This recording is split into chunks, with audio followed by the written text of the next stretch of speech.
Fala galera, meu nome é Fernanda Cordeiro, professora de Química. Hoje a gente vai trabalhar uma aula maneiríssima, que são as resoluções da última prova da UERJ, UERJ 2021.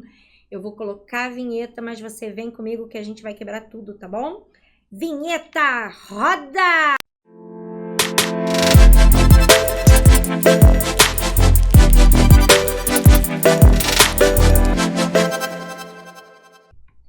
Bom, galera, primeira questão é uma questão bem tranquila, é uma questão que vai falar dos pigmentos responsáveis pela cor verde. Esses pigmentos, né, que estão lá na clorofila, eles são mistura de muitos elementos químicos. A gente vê ali que ele tem carbono, hidrogênio, oxigênio, nitrogênio, magnésio, é uma festa. E ele dá a fórmula molecular pra gente. Ele pede especificamente, dentro dessa composição, dentro dessa fórmula molecular, qual é o metal, né? Ele tem vários elementos e qual deles seria o metal? Cara, é uma questãozinha bem óbvia, bem fácil. Então, vamos lá. Tá aqui a fórmula molecular que eu só reproduzi. Carbono, nitrogênio e oxigênio são ametais. Moleza, não dá para errar. Hidrogênio não se encaixa em grupo nenhum. Hidrogênio não é metal, não é ametal, não é... Hidrogênio é o grupo dele sozinho, né? É um grupo à parte. E magnésio é o único metal. Esse metal está presente no grupo 2, antigo grupo 2A, ou família dos metais alcalinos terrosos. Está aqui marcadinho pra gente, né? Lembrando só para vocês que essa linhazinha aqui, ela separa desse lado, né, do nosso lado esquerdo, todos os metais, do lado direito, os ametais, e aqui no último grupo, grupo 18, os gases nobres. Hidrogênio não faz parte de grupo nenhum, lembra disso, pelo amor de Deus. Hidrogênio, ele é diferente de todo e qualquer elemento da tabela. E só para a gente dar aquela recordada, o grupo que aqui está como grupo B, que é o grupo 3 ao grupo 12, é o grupo dos metais de transição, e aqui são os metais de transição externa, e esses dois grupinhos aqui, lantanídeos e actinídeos, que ficam aqui presentes nesse pedacinho, são os metais de transição interna, mas essa é uma questão bem facilzinha, né? Então tá lá a resposta, magnésio, moleza. Próxima questão também é uma questão bem tranquila, ele vai falar que o rádio tem massa 223, e toda vez que você verificar um nome de um elemento químico, um tracinho e esse número do lado, é a massa de um radioisótopo específico. Que fique claro, não é a massa que você vai encontrar provavelmente na tabela. A massa que está na tabela é a média ponderada de todos os isótopos. O que eu tenho aqui é um isótopo específico. E aí ele fala que esse cara tem aplicação em tumores e tal. E ele vai falar de um decaimento, ele vai falar de um decaimento com uma partícula alfa. E ele quer saber que elemento vai ser formado. Primeira coisa que a gente tem que observar, se você der uma olhadinha ali, a gente tem uma partícula alfa sendo emitida. Primeira coisa que eu tenho que me preocupar. Se ele está emitindo alfa, esse alfa, ele acaba sendo um produto dessa reação. E aí ele vai gerar um novo elemento químico, ele vai fazer uma transmutação. Então aqui eu botei uma reação genérica, o elemento X de massa A e número atômico Z, ele vai virar o alfa, ele falou que vai emitir alfa, emissão é sempre no produto, o alfa vai estar no produto, e aí alfa tem massa 4, número atômico 2, e o nosso novo elemento, comparado ao primeiro, ele vai ter 4 unidades a menos em massa e 2 unidades a menos em número atômico. Então, vou fazer a minha reação, né, com o meu elemento químico. Então, tá aqui o rádio, 223. Número atômico, você vai olhar na tabela, o número atômico não muda, tá? O número atômico do rádio na tabela é 88. Ele emitiu alfa. E eu sei que esse novo elemento vai ter 4 unidades a menos, então 223 menos 4 dá 219. E 88 menos 2 unidades, que são as unidades aqui do alfa, vão dar 86 de número atômico. E aí é só ir lá na tabela de novo e ver que número atômico é o elemento 86. A gente vê que ele é o radônio. Então, outra questãozinha bem fácil, bem tranquila. Essa aqui já não foi tão tranquila assim não, tá? Apesar dela, num primeiro momento, parecer fácil, deu uma confundida numa galerinha aí, beleza? Ele vai falar da geosmina. Era meio óbvio, né? Quem assistiu a aula comigo aí esses dias, viu que eu falei da geosmina pra caramba, mostrei essa fórmula, a gente discutiu bastante esse composto, e ele tem uma característica de ter bastante carbonos e ter uma hidroxila. E foi justamente essa hidroxila aqui que deu ruim na galera. Então, vamos lá. Ele vai falar da remoção da geosmina. Então, ele vai falar da filtração, que ela vai se basear na formação de forças intermoleculares entre a geosmina e o carvão ativado. Ele está fazendo uma filtração com carvão ativado. Só que ele dá um detalhezinho aí que muita gente não se ligou. Muita gente não prestou atenção num pequeno detalhe nessa frase que a gente sublinhou. Tá vendo essa frasezinha aí que eu sublinhei? Essa frase, ela diz para mim uma coisa importante. Ele diz que o carvão ativado é feito basicamente de carbono. Era isso que ia matar a questão, que ele era feito de carbono. E aí, gente, ele fala da filtração e ele quer saber qual é a parte da cadeia da geosmina que vai interagir nessa filtração. Então, a primeira coisa que eu tenho que estar ligado, ele falou no texto, o carvão ativado, a diferença do carvão comum para o ativado é simplesmente que o carvão comum não tem tantos poros e o ativado ele é bem poroso. Ele passa por um processo de aquecimento. Esse aquecimento faz ele como se ele se quebrasse, como se ele rompesse os grãos e fizesse ele ficar muito mais poroso. Então, ele tem poros grandes, poros médios e poros pequenos. E esses poros grandes, médios e pequenos vão interagir fisicamente, tá? Eles vão fazer uma interação física, simplesmente de prender mesmo alguns solutos, algumas coisas que fiquem presas ali no próprio poro. E ele também faz uma interação química, ele faz as duas coisas, ele faz essas forças intermoleculares com a nossa substância. E aí, como muita gente não percebeu que o carvão ativado é, na verdade, uma estrutura apolar, porque é carbono ligado a carbono, ele fala isso no texto, tá? É carbono ligado a carbono ligado a carbono. Ou seja, não tem diferença de eletronegatividade. Se não tem diferença de eletronegatividade, automaticamente esse cara é apolar. Então, se a gente curtir a ideia de que semelhante interage com semelhante, não é a parte polar da molécula da geosmina que interage com o carvão ativado. Essa parte que muita gente se confundiu aqui, essa hidroxila, ela interage com a água. Ela faz ligação de hidrogênio com a água. Quem vai fazer interação com o carvão, com a parte apolar, é toda essa parte de hidrocarboneto.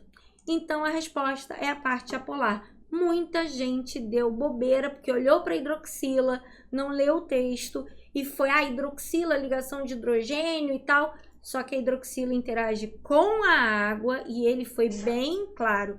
Ele pede a hidroxila, a interação da geosmina com o carbono, com o carvão. Então, é apolar com apolar, beleza? Próxima questão, também fácil, mas você precisava de conhecimento de um detalhe. Apesar dela ser fácil, tinha um conhecimento aqui que era importante. Eu sempre falo disso também quando eu dou as minhas aulas. Ele vai falar num determinado pH em que só os hidrogênios das carboxilas vão se ionizar, tá? Então, ele deixa isso claro. Ele tem uma substância, que é o ácido fólico, ele vai colocar ela num pH em que eu só vou conseguir extrair, retirar os hidrogênios ionizáveis presentes nas carboxilas. Então, a primeira coisa que eu tenho que fazer é identificar onde estão as carboxilas. E o que ele quer vai ser a carga do ânion formado. Gente, vamos primeiro marcar aqui as carboxilas, que são C-OH. Então, eu tenho duas carboxilas. Cada uma dessas carboxilas tem um hidrogênio ionizável. Então, aqui eu tirei os hidrogênios ionizáveis de cada uma das carboxilas. A hora que sai o H+, o oxigênio fica negativo, fica com carga -1. Então, esse oxigênio perdeu o hidrogênio ionizável, ficou -1. Esse oxigênio perdeu o hidrogênio ionizável, ficou -1 também. Portanto, uma carga total de -2. Então, não era uma questão difícil, mas você tinha que saber que o ácido carboxílico tem uma carboxila, tem que identificar a carboxila e saber que na carboxila o hidrogênio da hidroxila é um hidrogênio ionizável capaz de sair em meio aquoso, beleza? Questão 44, ela é uma questão muito tranquila, mas também requer uma sacada, porque ele fala de uma coisa e pergunta outra, né? Então, por uma coisa eu vou conseguir tirar outra? Sim, mas ele fala de uma coisa e pergunta outra. Então, ele vai falar de um estudo cinético, ele está falando aqui de leis de velocidade, de cinética, taxa reacional, e ele vai falar que esse experimento, ele tem lá o níquel reagindo, níquel é um metal comum, ele reage com HCl por simples troca, tá? Então, o níquel assume o lugar do hidrogênio e libera o hidrogênio na forma de H2. Obviamente, eu tenho lá, o níquel tá sólido, tá?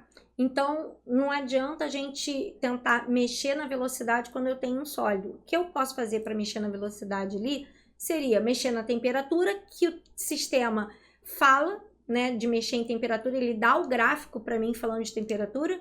Eu poderia mudar a concentração, e não de níquel, porque o níquel não tem concentração porque ele é sólido, tá? Eu tenho que mudar a concentração de um reagente. O reagente aquoso que eu posso mexer na concentração é o HCl. Quanto mais quente a gente tiver, mais choques efetivos eu vou ter. Quanto maior a concentração de HCl, mais choques efetivos eu vou ter. E ele pede a velocidade de formação do hidrogênio.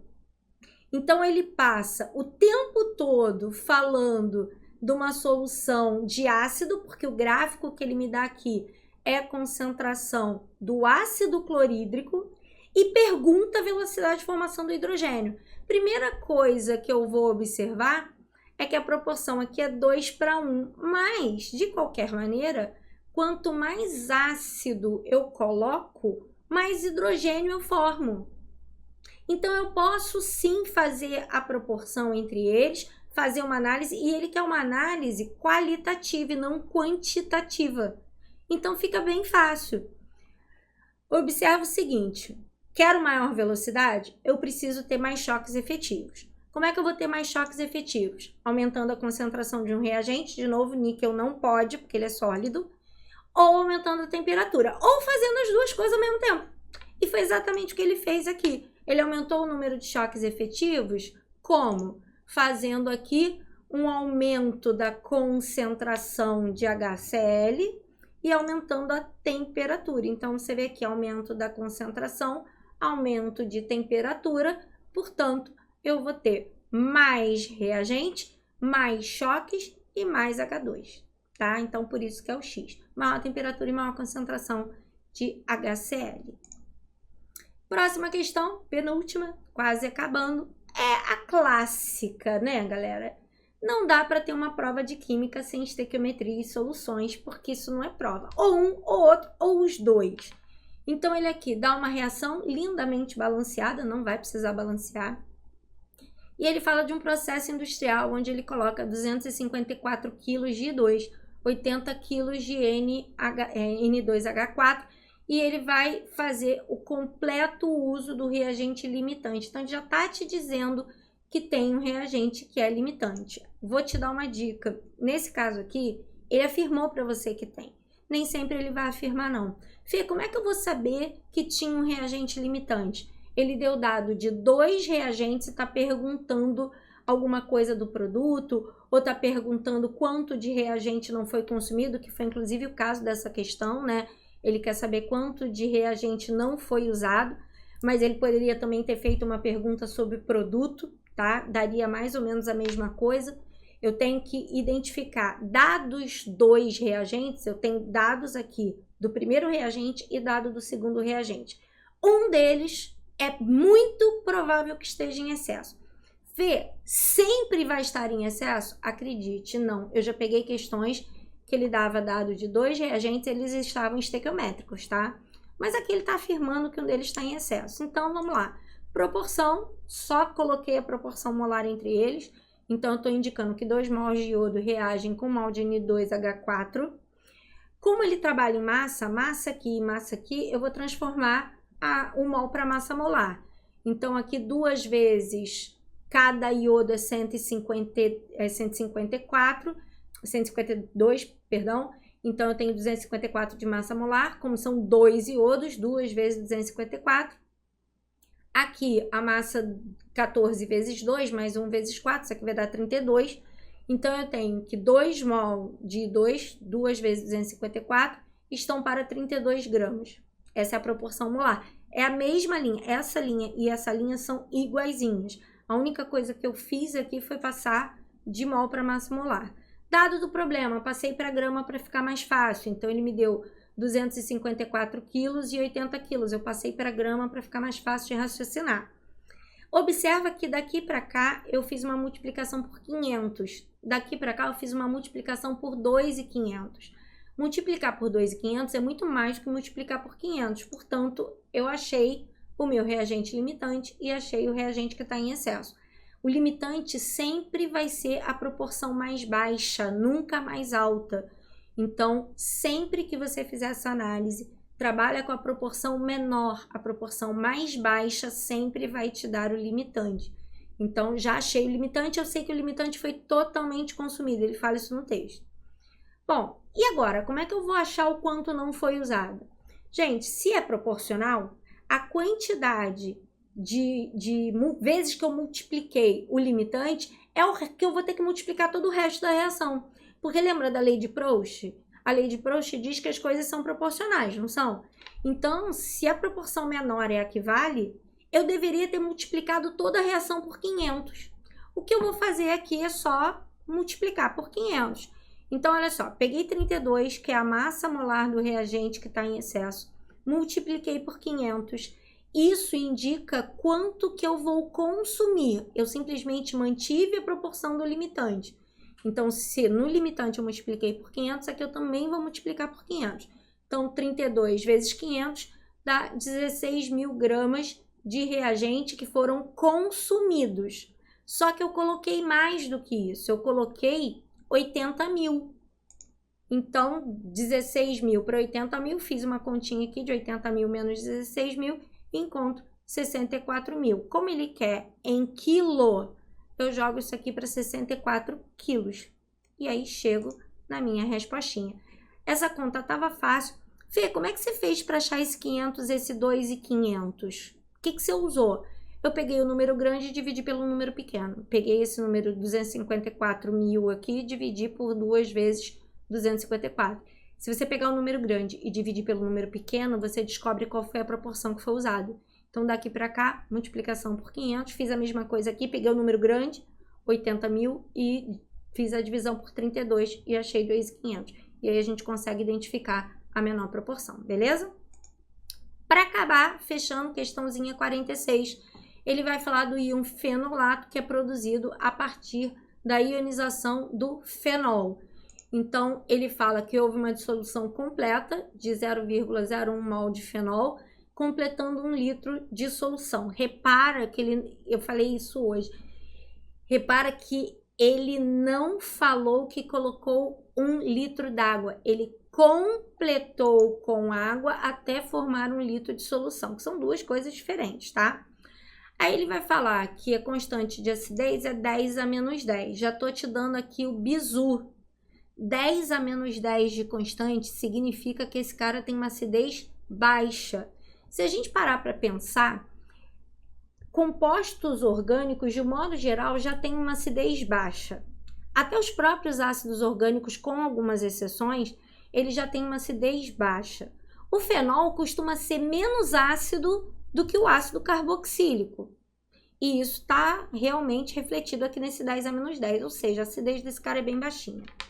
Aí ele fala que atingiu o equilíbrio, ele quer saber a concentração de íon fenolato. Bom, ele falou de valor aproximado, tá? Isso significa que se ele falou de valor aproximado, existe a possibilidade de aproximação. Quem não fez aproximação, a conta ficou um inferno. Mas como ele fala de valor aproximado, sim, ele está dizendo que você pode aproximar e eu vou fazer uma aproximação aqui na conta. Então, vamos lá.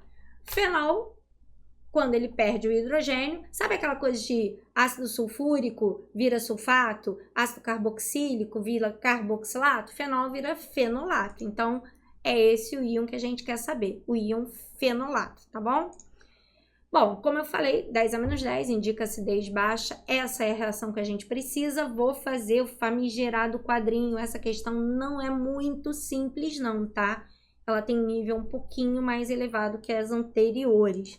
Então, vou fazer aquele famigerado quadrinho, lembra? O início, o que reage e o equilíbrio. O que eu tinha no início? 0,01 mol de fenol. E não tinha, não deu tempo, né, gente? Início, tempo zero, não deu tempo de reagir, então não tenho nenhum produto, nenhum fenolato, nenhum H+. Quanto que vai reagir? Não sei, ele não disse. Ele não deu grau de ionização, ele não disse quantos % dele ionizou. Então, eu sei que vai ionizar X. Quando a gente pensa em reagente, ele vai perder um X aqui. Então, uma parte desse 0,01 vai reagir e vai deixar de existir. A proporção é 1 para 1 para 1. Então, o que cair aqui vai subir de produto, vai subir de fenolato e vai subir de H+. Sei quanto vai cair? Não, mas eu sei que cai aqui e sobe aqui na mesma proporção. Aliás, a única linha que precisa ser proporcional é essa do meio. A linha da reação é sempre uma linha proporcional. E aí, no equilíbrio, agora vem a parte que ele falou que podia ser uma parte aproximada. Se eu fosse tirar 0,01 menos esse X aqui, isso ia dar uma conta insuportável. A conta aqui ia ficar super difícil. Mas todo ácido fraco, eu posso fazer uma aproximação, porque aqui caiu tão pouco, esse valor de 0,01 caiu tão pouco que ele deve ter caído para 0,0099, 0,0098. Ou seja, o que ele caiu é tão pouco que ele fica aproximadamente o que tinha antes. Essa é a sacada para você acertar essa questão.